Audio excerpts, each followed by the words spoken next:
Hello, this is Lee Bennett with LPT Realty, and I'm here with my good friend Adam Grenville. He is the current 2024-2025 co-president of the Greater Tampa, Pinellas, and Central Pasco County Association of Realtors. How you doing, Adam? I'm doing great, Lee. Always a pleasure to be with you, man. All right, absolutely.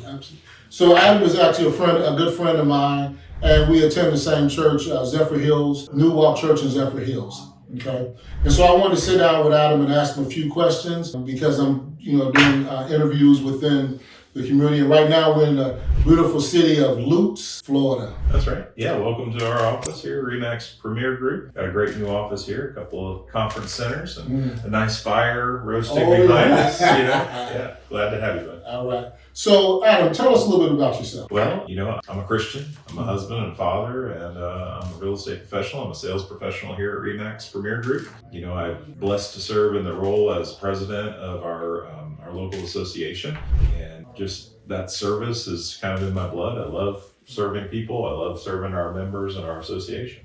Okay. Now, how do you prioritize the responsibility between your real estate practice, leadership commitments, and your personal life? That's a tough challenge, always. It's an ongoing challenge, and it's a real balancing act. It's about making sure that the things that need attention are getting attention at the right time. They don't always get the same amount of attention because everything doesn't require the same amount of attention at all times. But I've found it's kind of like balancing those plates. Those people that spin the plates. You work on one, you get it spinning and good and under control, and you go spin the other one, and then once that one's good, then you have to go back and pay attention to the other things. And so I've found that my life, my personal life, my career is all about that balancing act. Okay. Can you share a story where you helped create a win-win situation in real estate transaction or a leadership project? First, my personal philosophy is that anytime a real estate transaction gets to closing, it's a win-win, right? I mean, that's the goal that we get. We facilitate these transactions and we get them to the place they need to be. I love the moments where God shows up and says, "Look, you're in this moment with me. You're in this moment to be, to handle this, and you're the one that I've prepared for this." Whether it's through my past experiences or my past dealings or transactions. So those are always great opportunities. I think most recent, from a success standpoint, I was able to be a part of a team that facilitated the merger between Greater Tampa Realtors and Pinellas Suncoast Association of Realtors, and that created the third largest realtor association in the state and the sixth largest in the country. And so we're very proud of that. And I think that's been a win-win all around. When I think about strategies, I look at how do we get from where we are to where we want to be? What strategies have you used to build synergy among the diverse groups and committees you work with? For me, creating that synergy is all about listening. It's about listening to what the person that's sitting on the other side of the table is saying. It's about understanding where they're coming from and why they're saying it, not taking any sort of comments as personal attacks and things like that. It's just learning that there are lots of different reasons that people act and react in different ways. And so really just listening, making sure that people are heard, and that their reason for that is understood. When I think about when I sit down and I talk to a seller for a listing presentation, typically they're looking for three things. They want to get the most they can for their home. They want to sell it as soon as possible and with the least amount of stress as possible. And then the flip side, I look at buyers and they're trying to pay the least amount of money for that. And so, when you talk about the balancing act, it's so true. And then that listening component is so important. Absolutely. Yeah, most amount of money, least amount of time. And, that is 100% of the time. Reflecting on your leadership journey, what moments in 2024 are the most proud as the co-president of the association? Well, I think again the kind of leading through the merger has been a real challenge. There have definitely been a lot of ups and downs as it comes to that. But being a part of a team that has stuck together, our part of our unification was that we were going to take both of our board of directors and bring them together, and that both of those boards were going to stay together and be one. But basically it's 1 + 1 is 2, right? And so working side by side with with the other president from the other merged association, Tom. He's a great guy, and we've had a great relationship working together, being able to make the transition along with the other staffs and all the other board members. So just being able to see that successful unification, I think, that's been really rewarding to me. The other things have been opportunities to have new leaders kind of come up in the ranks, get involved, and be, and start to catch on to, this is what we're doing, this is why we do it, this is what we love. And so when I was looking at your bio, I see that you're married, you have 2 kids, a son and a daughter, and you have a couple dogs and a cat, yeah? And so you have this one dog, I see that was a rescue dog. And I think back to when I was a kid, I was living in Dayton, Ohio when I'm up.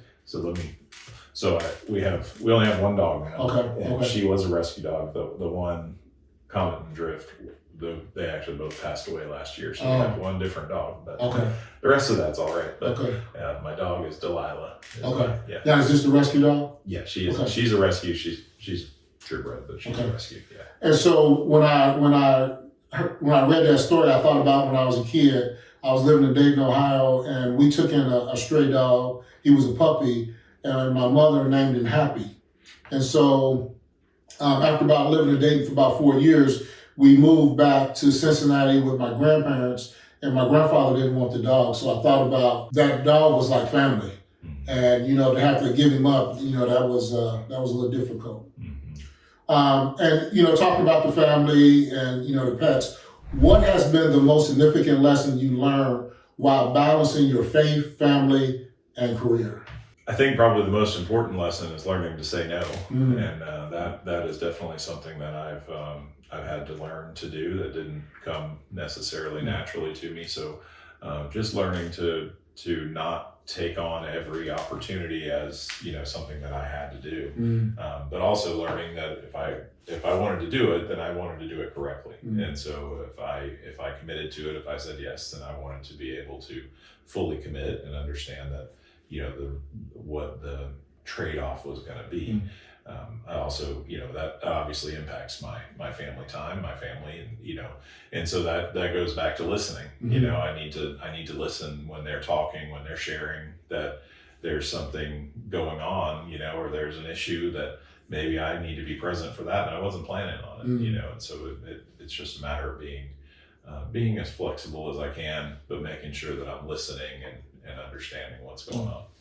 Yeah, and I think like when we look at the faith, and you've been a part of leading Celebrate Recovery at New Walk, and then your faith walk, and then your family and the career, all that listening ties into it to be the very best you can be at, whatever you do. That's the goal. As a Florida native, how has your connection to the community influenced your approach to real estate and leadership? Well, I think being from Florida is a unique thing.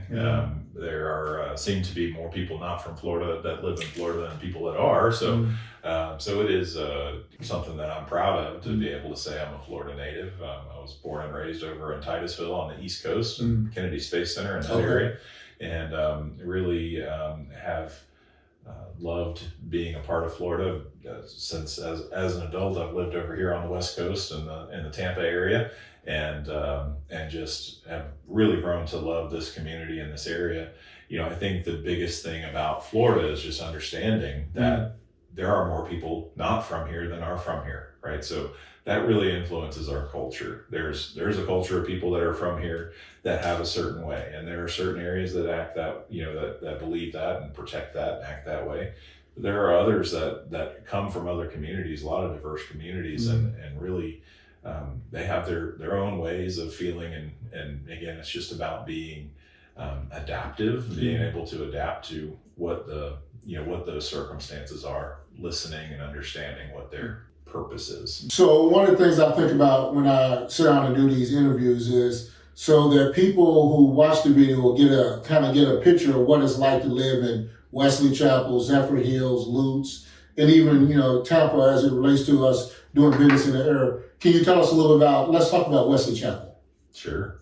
Well, all of these areas, really, like this eastern side of Pasco County, is just growing like wildfire. just crazy communities being built and roadways being expanded and things like that. So that's a big part of our culture right now as people are moving here. And as you know, again, every day there's hundreds of new people that are moving into our area. And so that brings its own, challenges.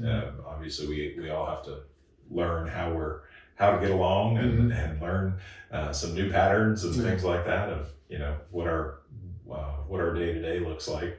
May take a few more minutes. I'm sorry for being late today.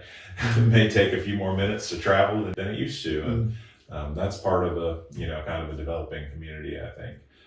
Lots of great local restaurants and things like that, that are, have been present and been a part of the community for a long, long time. And then lots of great new restaurants that are opening and, anything and everything that you could want in our community here. What personal or professional growth goals do you have for 2025, and how do you plan to achieve them? Well, personal goals, I want to just continue to be the best leader that I can be. I want to continue to be the best Christian that I can be, the best husband and father. And I think that comes from listening. It comes from being aware and active in what I'm doing. Really focusing on those areas. The, professionally, I would really, my goal is just to continue to develop leaders as we go into the new year.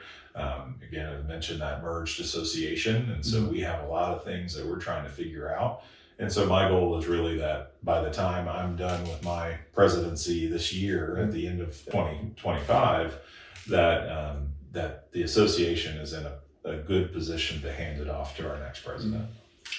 So you and I participate in a small group, and one of the big things is about being intentional. With your deep involvement in real estate leadership, what legacy do you hope to leave in an organization like NARS and the Florida Realtors Association?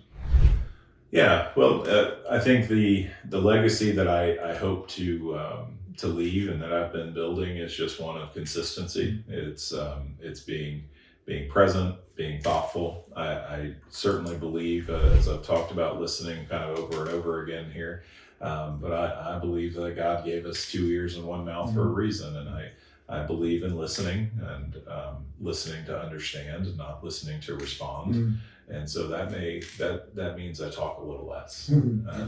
But I think that legacy is an important one, just to be present, to have thoughtful contributions, right? Not just making noise for the sake of making noise to get attention. That's not what I'm about, but to continue to have a seat at the table, to continue to advocate for our members, and to have thoughtful input when it's necessary is what I hope that my colleagues think of me when I'm done. Yeah. How has family life, including being a father and a husband, shaped your approach to serving clients and leading teams? Being a husband and father shapes everything that I do. Sometimes it's definitely contributed to these gray hairs, but it contributes to my thought process as when I'm dealing with clients, as I'm dealing with other families and those scenarios, and just realizing that everything isn't always exactly as it seems, right? That everyone is dealing with circumstances that we may not know anything at all about. And so as I work, I take my own circumstances and put those in context of what I'm dealing with, where those different situations happen. Okay. Well, that concludes my questions. And I just want to say thank you, Adam, for everything that you do for the association, for the profession of being a realtor, for the small group that we participate in. And I just thank you for your friendship. And thank you for the interview, your time. Absolutely. I appreciate it. It's my pleasure, Lee. Thanks for all that you do for us as well. Thanks, brother.